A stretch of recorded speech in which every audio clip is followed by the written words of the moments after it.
Yung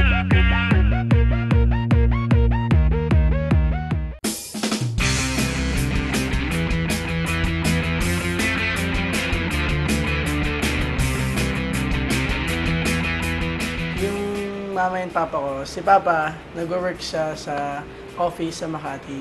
Tapos yung mama ko naman, nag-work siya as OFW sa Japan. Meron akong dalawang kapatid, dalawang babae, isang panganay tsaka isang bunso. Bali ako yung nasa middle. Tatlo po kami magkakapatid. Kapatid ko po si Owie and si Onin. Si Onin po yung bunso, si Owie pang middle, and ako po yung panganay. Yung family ko po, sobrang close ko po. Pag may problema po ako, sila po yung linalapitan ko. Siyempre po, yung kuya ko po, mas close po kami kasi po, bata pa lang po kami. Kami na po yung magkasama, kami na po yung nagbabanding. Ng mama ko po, nurse po siya. Daddy ko po, doctor sa Singapore. Meron akong kuya, he's 20 years old. Dalawa na lang po kami nag-aaral. Bali, 6 po kami lahat.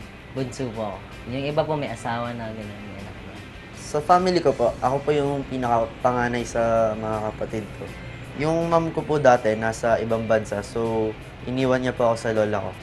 And then yung lola ko po muna yung nag-alaga sa akin. Hanggang ilang years po, bumalik na po siya. Tapos, ayun po, kasama ko na po siya ulit.